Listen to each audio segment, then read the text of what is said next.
Assalamualaikum warahmatullahi wabarakatuh. Perkenalkan, nama saya Anita Harumsari dari SMA Negeri 1 Blora. Mahasiswa PPG dalam jabatan kategori 1 gelombang 2 Prodi Pendidikan Kimia Universitas Negeri Semarang tahun 2022. Akan melaksanakan PPL Aksi 2 dengan materi teori asam dan basa menggunakan model problem based learning atau PBL. Selamat menyaksikan.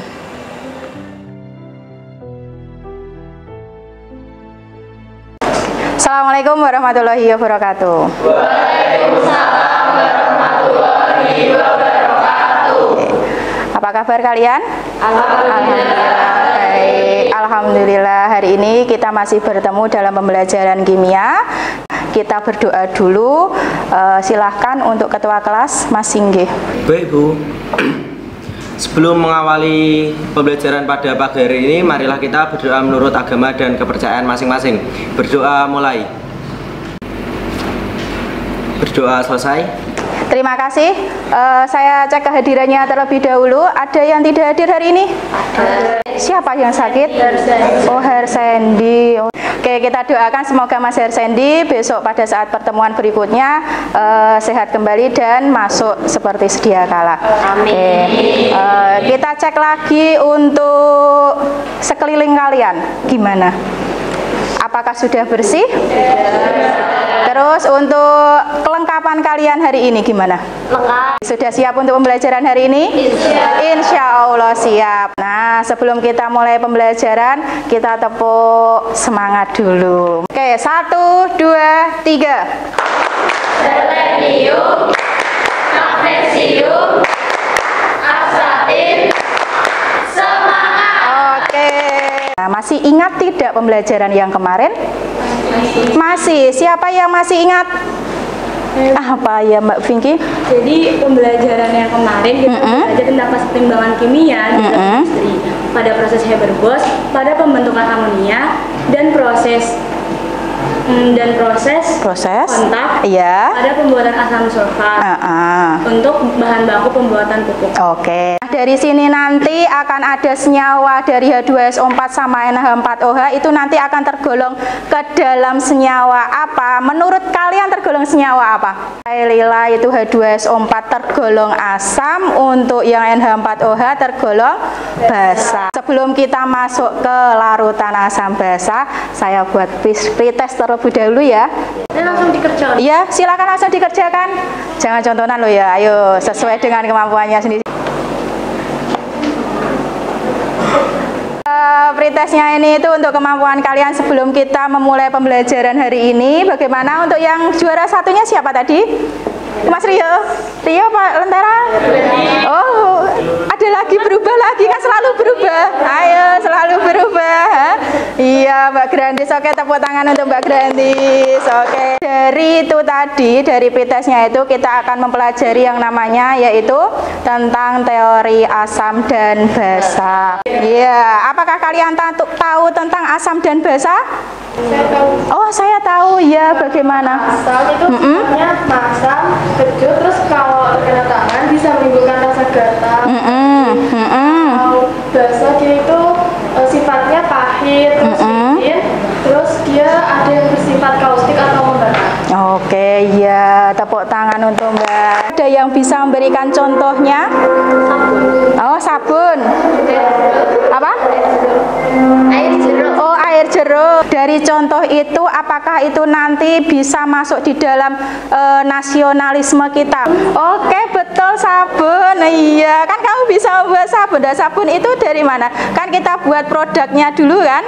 Nah, kan itu nanti akan dijual di pasaran. Berarti kamu harus cinta produk dalam negeri. Ada tujuannya, kita akan mengidentifikasi zat-zat yang bersifat asam dan basa yang disajikan dengan benar dalam kehidupan sehari-hari melalui percobaan. Yang kedua, menentukan konsep asam basa dengan tepat berdasarkan pengetahuan yang dimilikinya. Yang ketiga, menganalisis konsep asam basa berdasarkan teori tiga teorinya ini. Yang keempat akan menyimpulkan perbedaan asam dan basa dengan tepat melalui diskusi kelompok. Nah, dengan model apa? Yaitu dengan model problem based learning. Nah, dari situ nanti akan ada apa? Yaitu ada penilaiannya. Nah, baik penilaian pengetahuan, keterampilan maupun sifat. Oke, menurut apakah betul di sini tadi contoh-contoh yang ada itu merupakan senyawa asam dan basa? Menurut Mbak Nabila tadi, apakah gambar 1 dan 2?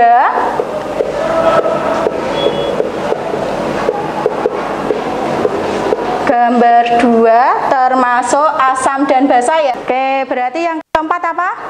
Menurutnya? Oke, apakah nanti termasuk di dalam konsep teori asam basa ya? Iya, apakah termasuk ke dalam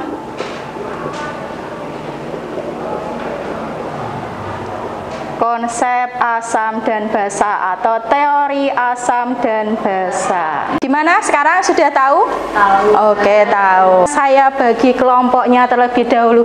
Nah, dari pretest ternyata diperoleh kelompok seperti ini. Silahkan kalian bergabung dulu dengan kelompoknya tadi sesuai dengan kelompok. Bisa dibuka untuk LKPD-nya lembar yang pertama. Di situ ada lembar kerja peserta didik, ada tentang teori asam basa. Silakan ditulis nama kelompoknya.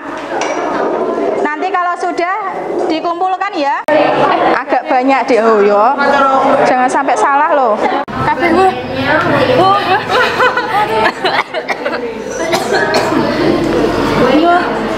Merah jadi biru berarti? Jangan satu tetes. Banyak sepenuhnya. Ya, mau tanya apa? Mau cari kalau pH-nya yang dilihat Ya yang ini, yang mana? nah gini, kalau kamu pengen lihat, ini paling ini kan tadi gini. Ya. Putihnya di mana putihnya? Nah, ini kan putihnya di atas, Ya. ini kan gambarnya di bawah, putih di atas, gambar di bawah. Jadi Cocok mana? Yang mana? Dua. Oke. Nomor Tiga atau satu? Berarti pH indikator universalnya 3. Ditulis tiga. 3.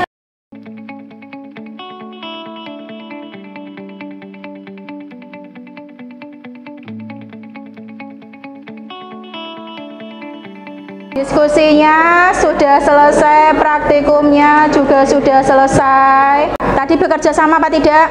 Oke, ya betul. Disiplin dan tanggung jawab? Jelas. Kalau sudah berarti nanti tanggung jawabnya apa di sini? Oke, dibereskan, dicuci di luar, terus dibersihkan, gitu ya? Sebelum dipresentasikan, coba dilihat dulu. Oke, PPT-nya mau saya lihat dulu apakah betul atau tidak, apakah yang sesuai dengan apa yang ada di teori asam basa. Silakan untuk kelompok 9. Assalamualaikum warahmatullahi wabarakatuh. Waalaikumsalam warahmatullahi wabarakatuh. Kami dari kelompok 9 akan mempresentasikan hasil diskusi kami. Berikut hasil diskusi kelompok kami. Kami mulai dari fase 2. Nah, biar kelihatan. Kami akan menjawab Wanita tak kesini. pertanyaan sesuai dengan gambar yang telah ada pada LKPD yang telah diberikan kemarin. Sebenarnya ini merupakan yang pertama adalah gambar jeruk lemon, kemudian yang ini adalah gambar sabun. Nah, menjawab dari pertanyaan pertama, apakah gambar tersebut merupakan asam dan basa? Ya, pada gambar pertama yaitu jeruk lemon itu merupakan contoh dari asam, sementara pada gambar kedua ini itu merupakan contoh dari basa. Nah, untuk menjawab pertanyaan yang ketiga, bagaimana cara membedakan asam dan basa menurut para ahli? Menurut para ahli sendiri, untuk membedakan asam dan basa itu dia menggunakan 3 teori. Yang pertama adalah teori Arrhenius, kemudian teori Bronsted-Lowry, kemudian yang terakhir adalah teori Lewis. Selanjutnya adalah fase 3. Kegiatan 1 yaitu mengerjakan sesuai dengan petunjuk LKPD. Berikut adalah hasil dari video, hasil dari pengamatan yang kami lakukan.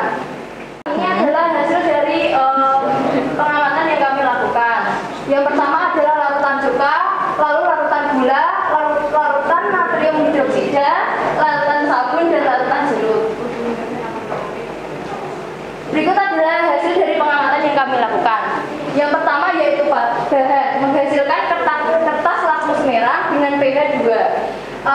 Air jeruk ini bersifat asam. Yang kedua yaitu air sabun menghasilkan kertas lakmus biru. pH-nya yaitu 11, maka dapat disimpulkan bahwa air sabun ini bersifat. Sekian dari kelompok kami, apakah ada yang ditanyakan? Oke, ada yang ditanyakan?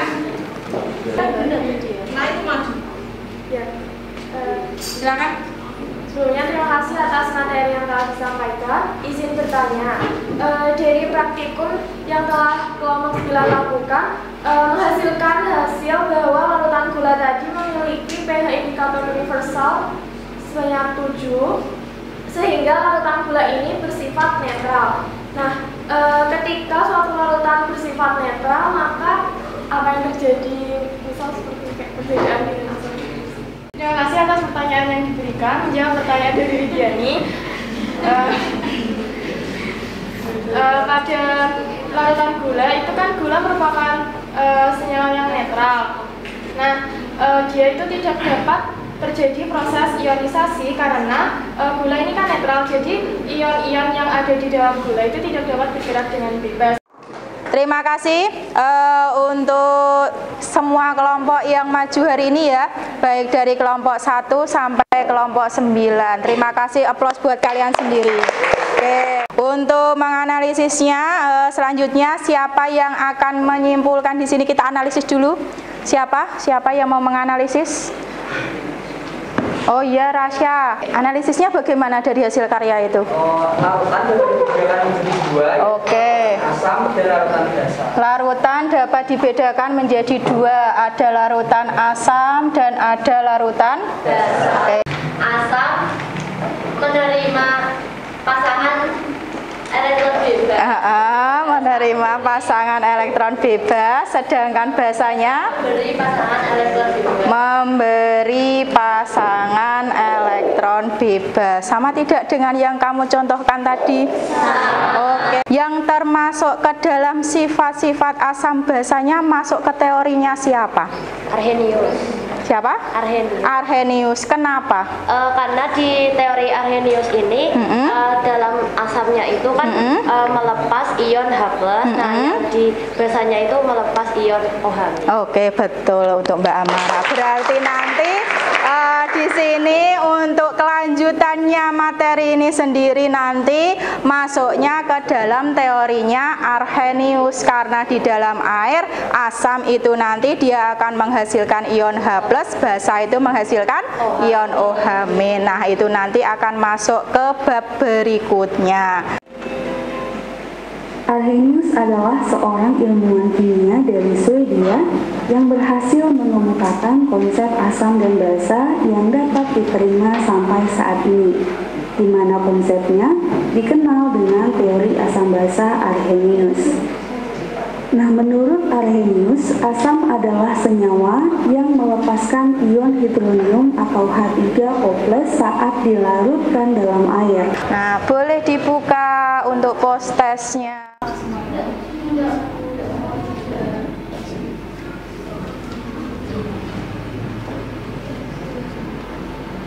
Terima kasih, berarti kemampuan kalian untuk hari ini mengenal tentang teori asam basa dan larutan asam basa, alhamdulillah semuanya sudah paham. Oke, sudah meningkat dari yang kemarin ya. Oke ya. Nah, bagaimana perasaan kalian? Senang. Oke, untuk pretest dan post testnya bagaimana? Seru. Oh, seru ya. Masih semangat? Masih. Ya. Ayo, 1, 2, 3. Selenium, magnesium, astatin, semangat. Untuk terakhir kalinya silahkan. Sebelum mengakhiri pembelajaran pada siang hari ini, marilah kita berdoa menurut agama dan kepercayaan masing-masing. Berdoa mulai. Berdoa selesai. Terima kasih untuk pembelajaran hari ini. Ketemu lagi besok minggu depan ya. Ya. dari Bu Anita. Assalamualaikum warahmatullahi wabarakatuh. Waalaikumsalam warahmatullahi wabarakatuh. Terima kasih.